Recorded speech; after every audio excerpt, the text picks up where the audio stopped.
会还有5分钟就要开始了。那现在呢，所有的座位呢，大家都可以随便坐。好，谢谢大家。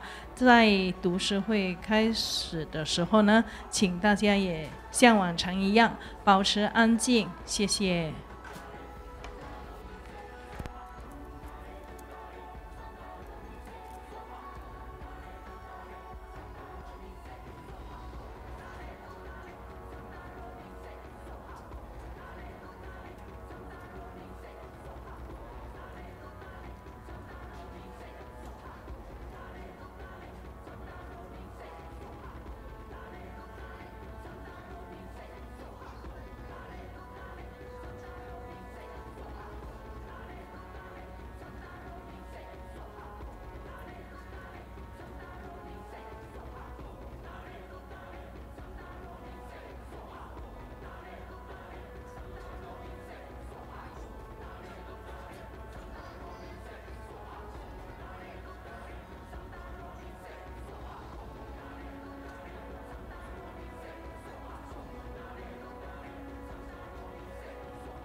阿弥陀佛，大家好，我们的读书会还有2分钟就要开始了，请大家可以找好座位。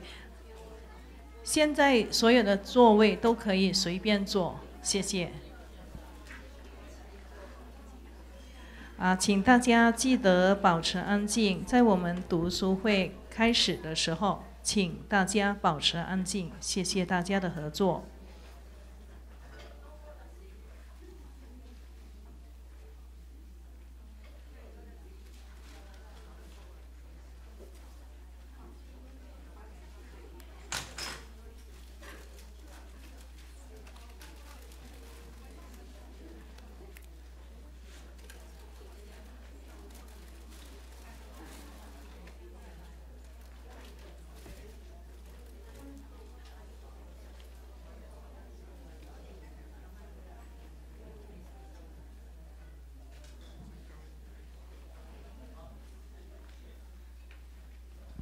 各位上师、教授师、法师同门善信大德，以及网络直播线上的各级弘法人员及同门，大家午安，大家好！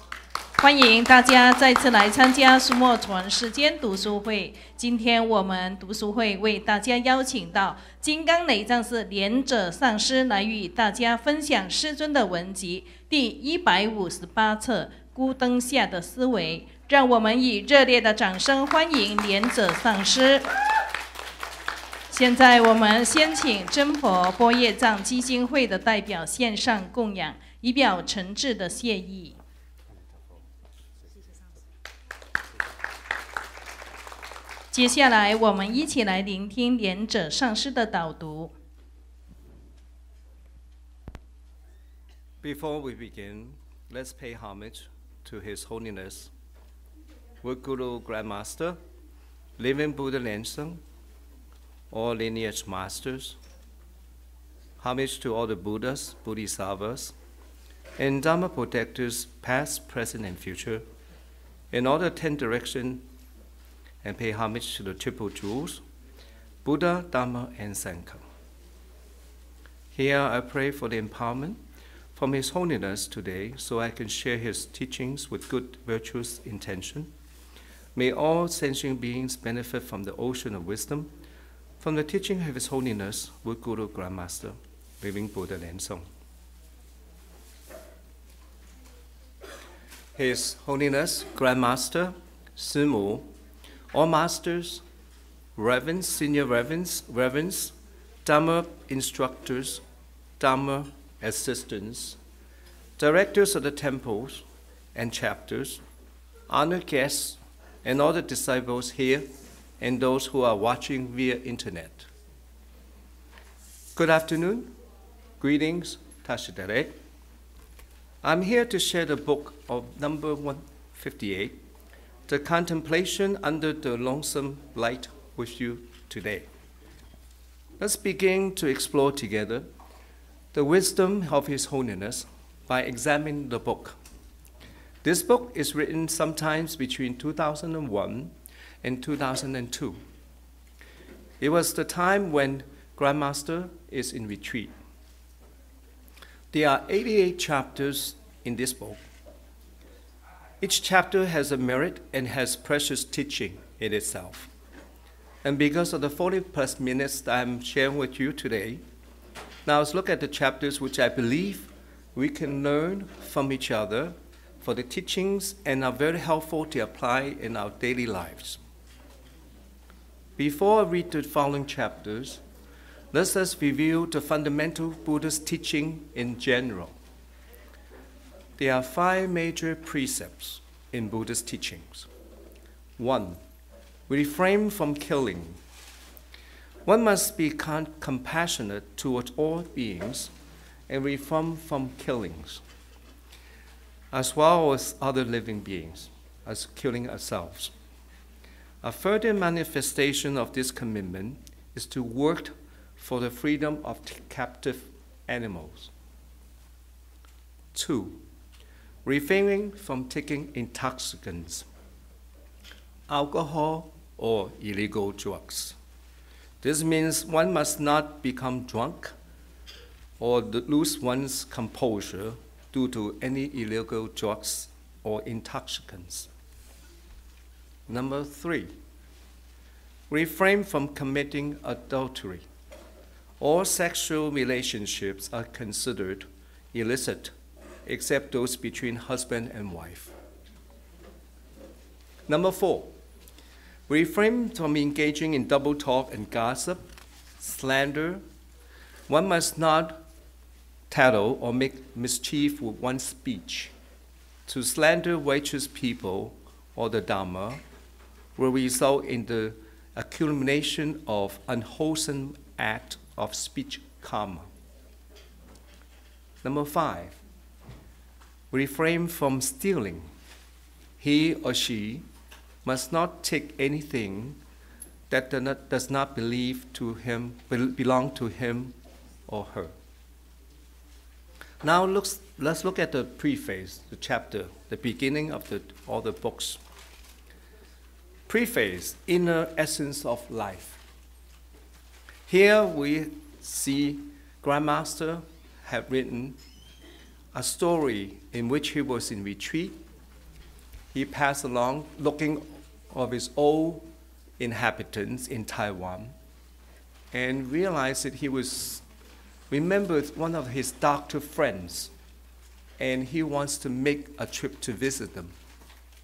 And there he reached his residence, his friend's hospital, doctor friends, in his old residence. And when he knocked on the door, he realized that they didn't come. It was only his son who answered the door. And where's Physician Tang? Grandmaster asked. And then he said, oh no, my father passed away. Oh really? Grandmaster was kind of shocked because he's only about 50 years old when he died. So the parents are dead together, it says in the chapter, unpredictably. And he says, the young man asked Grandmaster, who are you, sir? And the Grandmaster said, I'm Senyen Lu.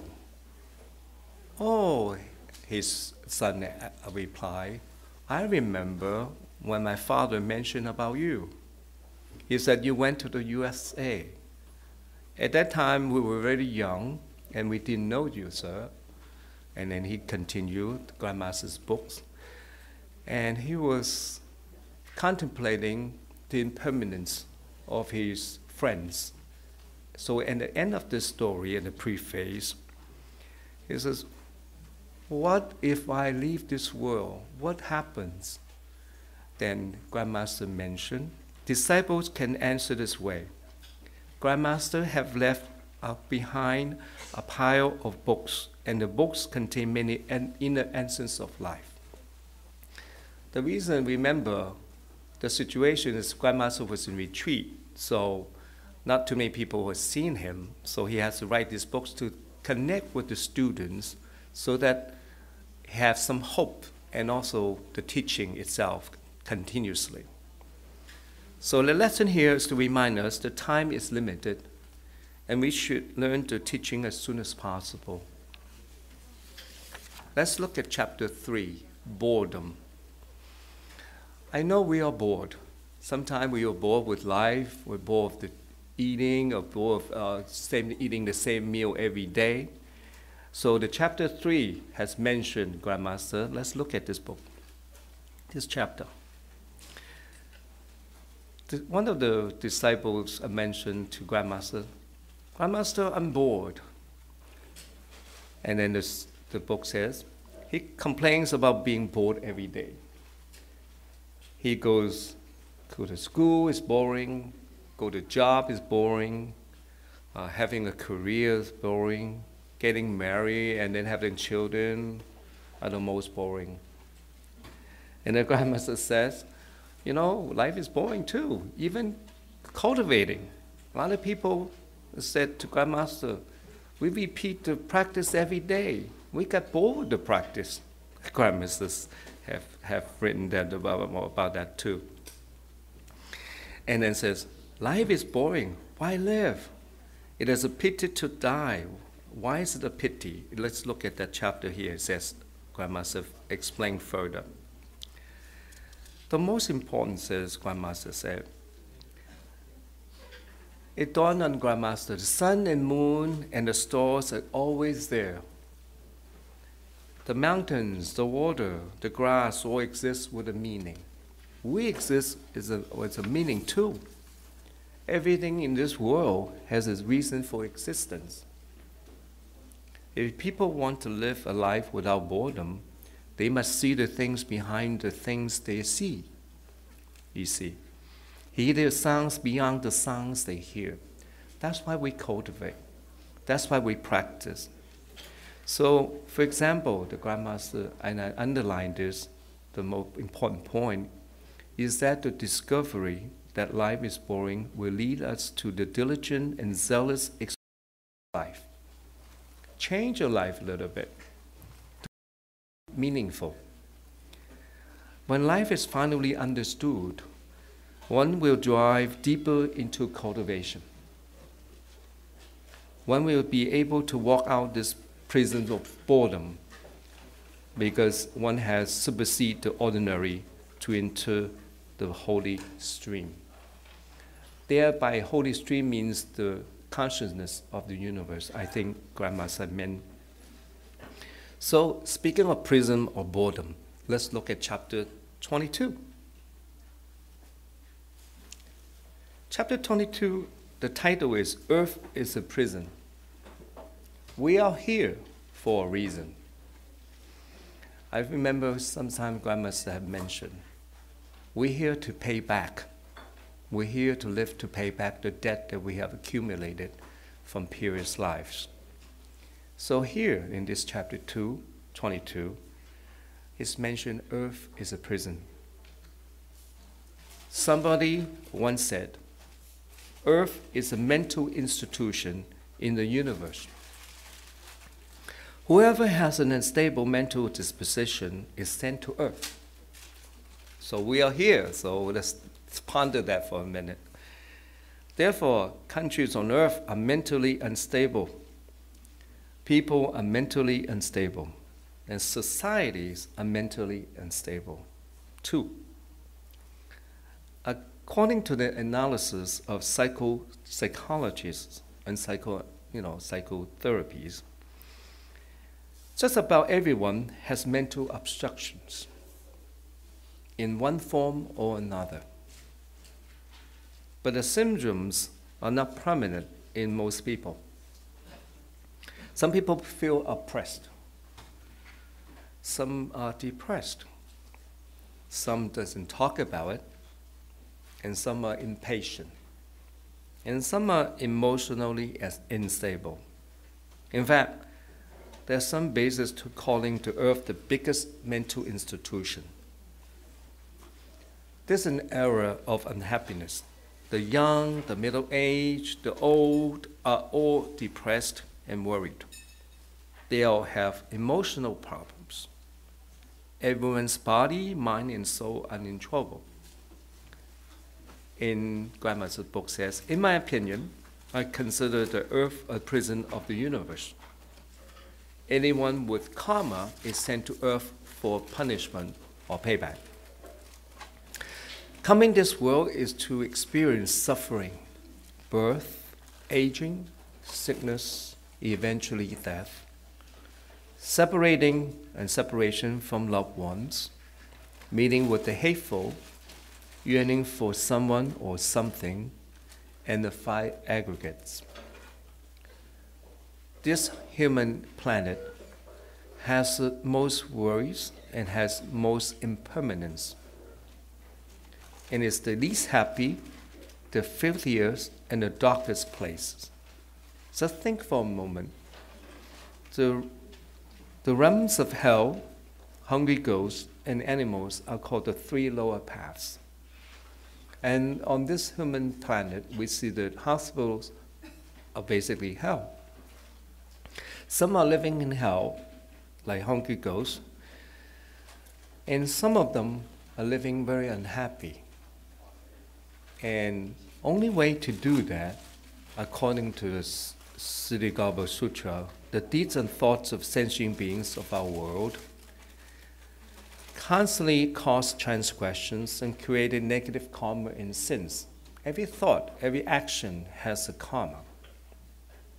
Human beings come with inherent karma and sins, and ignorance is the root of sin.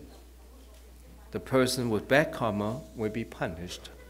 Therefore, it makes sense that earth is a prison, according to the teaching of the Grand Master. However, the main point is, we cultivators must cut through our delusions and realize the truth, supersedes the ordinary, and enter supreme holy stream. And the minimum, the Grand Master said, we need to practice the 5 precepts, and the 10 virtues in order to be released of this prison. That's the reason I mentioned the 5 precepts. Now I want to share with you the 10 virtues. The 10 virtues are divided into 3 major categories. One of them is physical. The second of them is verbal. The third will be mental. Physically, we are prohibited from killing, stealing, and engaging in sexual misconducts. Verbally, we are prohibited from using false speech, harsh speech, divisive speech, and enticing speech. And mentally, we are prohibited from giving rise to thoughts of greed, anger, and ignorance. So the 10 virtues are: number 1, I vow not to kill, and I will revere all life. That's the first virtue. Second, I vow not to steal, and I will understand that to take anything from anyone without permission is wrong. Third, I vow not to engage in sexual misconduct or any sensual indulgence, and I will develop the mind of self-restraint and purity. Fourth, I vow not to use false speech, and I will speak the truth at the right time and any time. 5, I vow not to use harsh speech, and I will speak words that benefit others and bring peace. 6, I vow not to use divisive speech, and I will speak the words that foster harmony.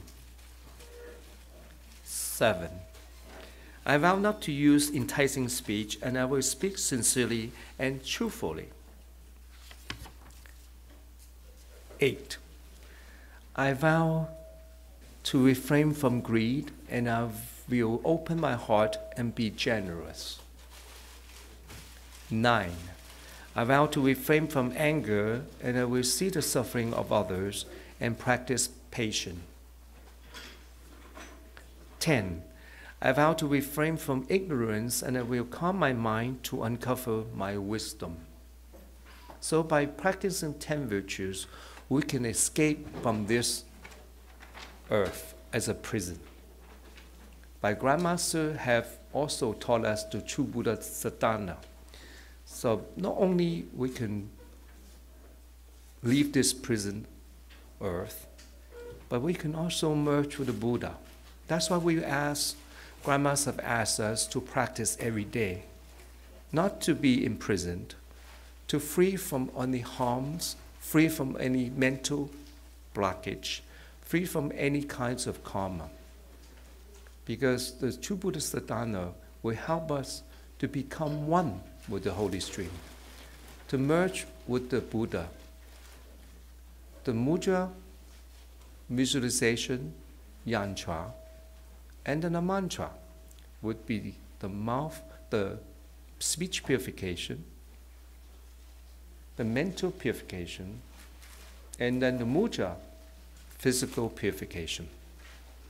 By using those implements, by using this teaching, one can relieve from this prison of earth and we merge with the Buddha. And that's the most important lesson, I think, why Grandmaster have said many times to practice diligently. And let's look at chapter 28. Now, besides walking meditation, has Grandmaster always do his walking meditation? Because in doing retreat, he doesn't have the consultation every day that we can Grandmaster to help us in, except Sunday. I know Monday to Saturday, Grandmaster in the temple by about 1:30 or so have helped us, many disciples, to answer many questions about our lives. So during the retreat, he was doing meditation. But here's the reason I want to mention this chapter, we can see later on, is that during his retreat, he was a little hurt. My body, mind are constantly under strict discipline. You see, this is by example. During the retreat, he was doing that. So imagine we should all do that in our own free time. Sometimes my life was so disciplined that I decided to go for walking cultivation. Basically, it's just walking around, meditating on the Buddha, chanting either openly or mentally the chant or the Buddha's name. And in so doing, he's in focus, concentrated. So he was teaching us walking meditation is walking while keeping thoughts from going astray. One must be careful not to let the mind from charging out and flying into some other places. And believe us, when we do our meditation, do the cultivation, we cannot focus about 1 hour or 2 hours or however long you practice yourself. Our minds always go astray. We all know that from experiences. The grandmas have taught us that your mind goes astray, that's okay, but don't dwell on the thoughts that you have. Let it pass. It's like watching a movie. But you are the observant instead of participant. By not attaching to the results, you're able to concentrate. Grandmasters always said that, just like going to a museum, looking at pictures, and you have no idea what it means, but yet you should look at it and to let it go. And that only means, I think, from experience, I just do the same thing too, just focus to a point that you tend to go to sleep, but you're not sleeping. You know what I'm saying? I think you have experienced once a while from that experience. Not every day you experience it, but once you experience it, the time flies so fast. And then when you come out meditation, oh, is it already 20 minutes? Your mind says, oh, I just stop and then think about it's 20 minutes later when you look at the watch. So from experience that I want to share that with you. So continuing, on the way back, I passed by a big tree and saw an old woman hugging her stomach and says in pain. But Grandma says, I want just my focus. But the thing is, he didn't do that. He continued. He says, I want to help this lady. That, you know what? This is showing Grandmaster's compassion. Even when he was doing his homework, he was helping other people. He never forgave any one of us, even during his retreat. I think that is a sign of Buddha. No matter where he is, he's constantly helping every one of us. So therefore, I want to mention this chapter 28. It's a sign that he was always helping all the people at all the time. So going back to the middle paragraph, he visualized a golden mother blessed with this ordinary water, and it becomes a holy water. And then the old woman drank the water and felt relieved. Every one of us have experienced the power of Buddha. I think on each and every one of us up here. If not, then I'm sure eventually you will have that experience from His Holiness Grandmaster. It helped many people, and this chapter helped that lady. And once he helped us, he mentioned at the end, there's no need for self-reproach. Now I know and I do walking meditation all the time because Grandmaster had never left us. He's always cared for us, always think of us. That's the reason I want to use this chapter. And I always remember, every one of us should always remember Grandmaster at all times. This story, again, I believe, is the teaching of his selfless act of His Holiness Grandmaster. The story told us His Holiness is helping everyone at any given time. His practice during his retreat years have not slacked off, and he helps anyone at any time. This is one of the qualities of Buddhahood, and we should learn from him. And then we have a chapter 60. The 4 major characteristics of Buddhism. Someone asked me in the past, this is his teaching, Grandmaster, Master Lu, all your life we have encountered oppressions from every direction, suffering in hundreds of ways, and have been tortured close to death. How can you remain standing in the midst of such storm of troubles? Grandmaster replied, no other reason except that I kept Shakyamuni's wisdom in my heart. He explained, Shakyamuni showed the various phenomena of life all share four common characteristics. First, the characteristics of suffering has been pointed out, the first of the Four Noble Truths, the truth of suffering. Our existence is suffering. We are born to suffer. That's something we accept, we all know, every day. Sickness, old age, eventually death. The past contains causes of suffering which result in the effect of suffering of this life. All casual conditions give rise to the cause and effects of suffering. The coexistence of those in close succession beings about suffering.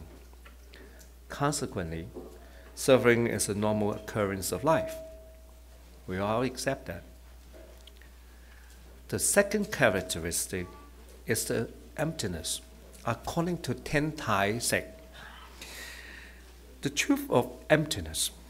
When Sakyamuni was expounding on the Paccapparamita Sutra, he explained exactly why all phenomena are devoid of inherent coexistence.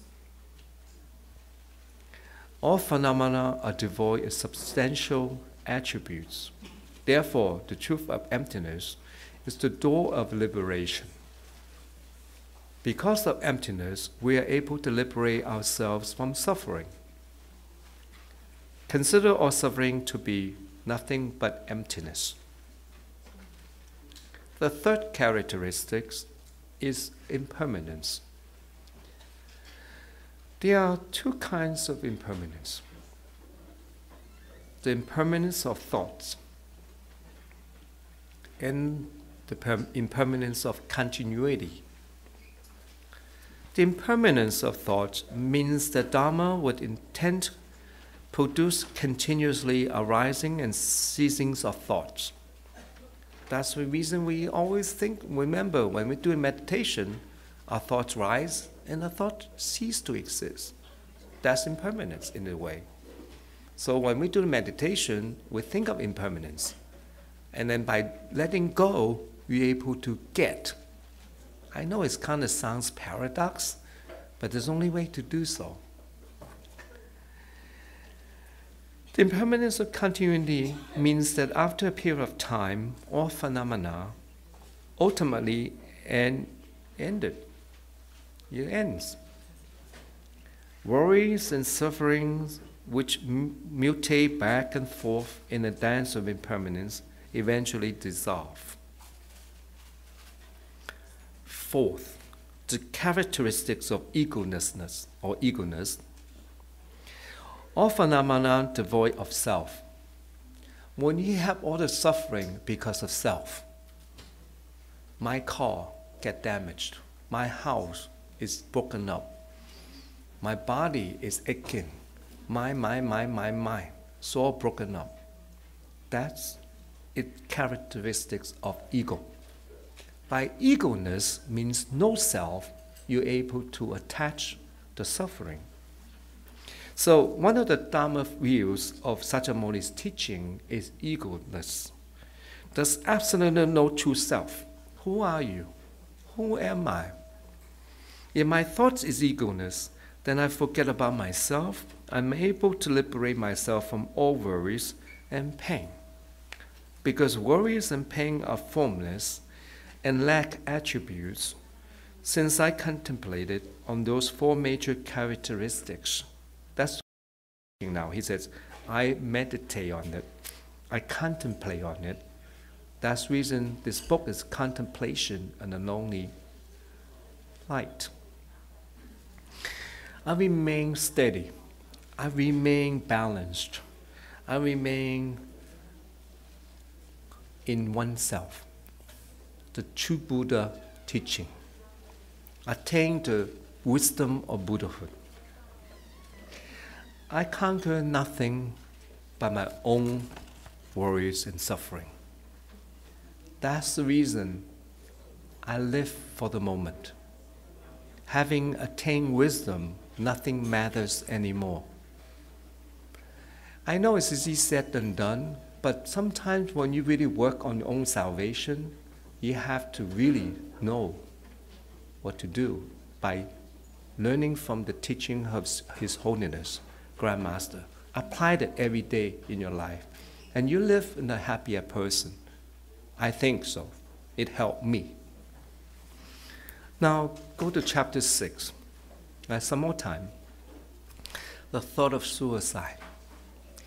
I know it's kind of morbid today talking about it, it's kind of gloomy, but by talking about it, you're able to bring light to the subject. I think that's an important lesson to be learned. Let's look at chapter 6. I was asked once, Grandmaster Lu, please tell me the truth. Have you ever thought of committing suicide? And Grandmaster replied, yes. When he was in 6th grade, he said, I committed, in fact, attempted to commit suicide. I was, oh no, the disciple have responded, was shocked. And reveal more, my brother also committed suicide by drinking potassium hydroxide. Explained that already. So a lot of people didn't know that, but Grandmaster said his own family had done that. So in his many books, I remember, he mentioned commit suicide. And that's a no-no. Remember that, as is mentioned, killing self or killing anything is a major sin in Buddhist teaching. So let's go back. Fortunately, for most people, thought of killing self is immediately eradicated by reason.